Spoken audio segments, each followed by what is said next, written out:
What's going on, guys? JSGC here, and we are here for another Manchester City transfer update. We're rolling out daily Manchester City transfer updates, if you didn't know, throughout all of the summer transfer window. So make sure you have subscribed if you haven't already to stay up to date, first and fast, on YouTube with all the latest Manchester City transfer news this summer. Also, don't forget as well, social media links there in the description below and sliding across at the bottom of the screen if you want to go and follow me on my Twitter and Instagram. My email also in the description below too if you want to hit me up for any sponsorships for any videos or any general business inquiries.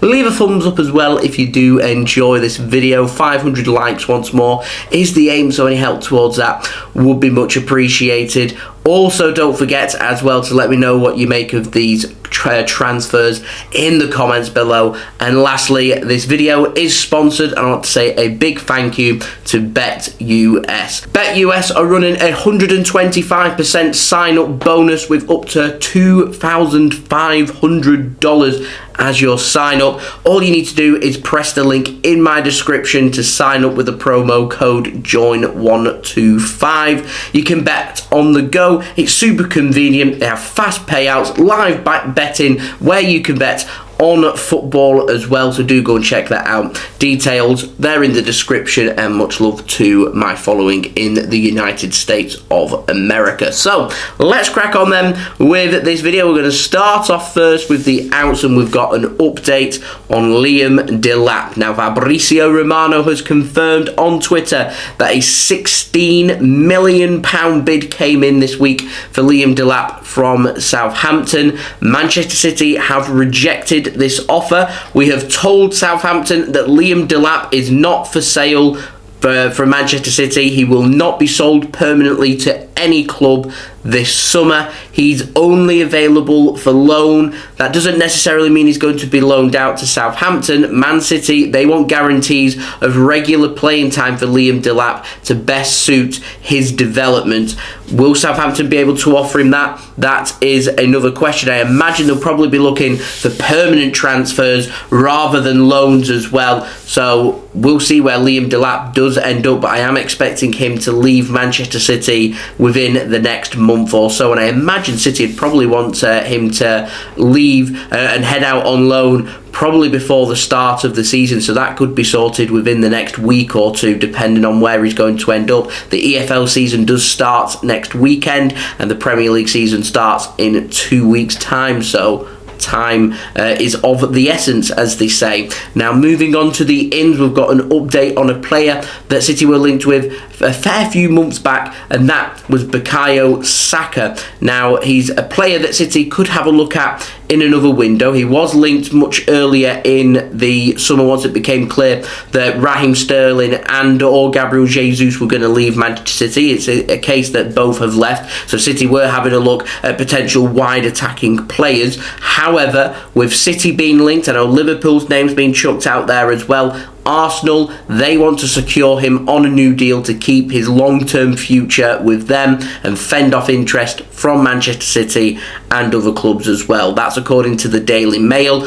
Arsenal, they're apparently willing to more than double Saka's current wage to keep him at the club. If he does sign a new deal, I would say that means Manchester City most definitely for the foreseeable future. That's certainly this summer, next winter, next summer, and probably beyond that as well, with him potentially signing for Manchester City, unless there's a release clause included on there, which I don't think there will be.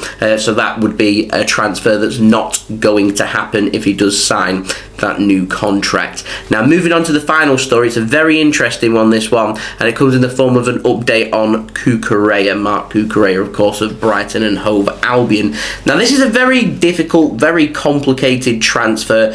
It looks straightforward, and you're thinking to yourself, it should be straightforward, and maybe you could argue a case that it should. However, what you're dealing with here are two completely different styles of negotiation tactics used by both clubs. And this, to me, is very, very similar to that of Kalidou Koulibaly a couple of summers back when City were getting linked with him. And it's just not how Manchester City do their transfers. And so because of that, it always casts doubt into my mind. So the facts are City have made their first bid for Cucurella, £30 million, which apparently, according to Andy Naylor of The Athletic, Brighton have laughed at that bid and rejected it, of course. It's been described as laughable. Brighton, they are said to be determined to keep Cucurella unless his price tag is met, which is at least £50 million. There's a plus sign next to it, so they're looking in excess of £50 million.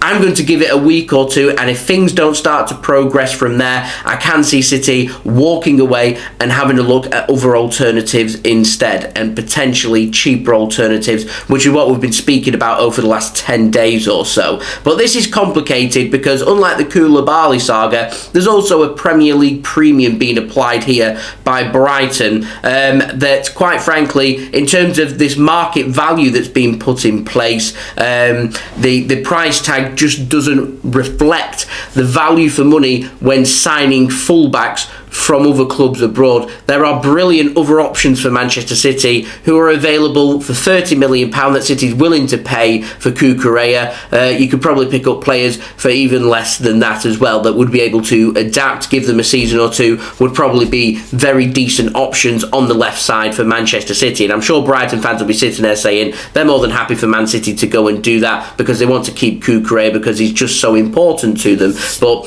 Cucurella, he's got 4 years left on his Brighton contract. He only joined them last summer. He's had a brilliant season, and so this is what Brighton are looking for if they are to sell him. And I do understand their stance of why should they move on their price tag. That's their price tag to try and price Manchester City out of a move for him to join them. We've heard rumours from reliable sources saying Cucurella not happy that the price tag's been set so high, and he feels like he's being priced out of a move to Manchester City, a club where he would be able to play Champions League football, compete for the biggest trophies, including trying to win the Premier League and the Champions League, which will be Manchester City's aim come the end of the season. And that is what Cucurella will be looking for. It's different this to that of Jack Grealish. Jack Grealish was a player that was homegrown at Aston Villa last summer. Cucurella isn't homegrown to Brighton, doesn't owe Brighton anything. He's been there for a season. It's been great for his progress, and obviously ready to move on. And if he gets priced out of this move and Man City go for somebody else, then that's that. Man City won't be signing him, and unless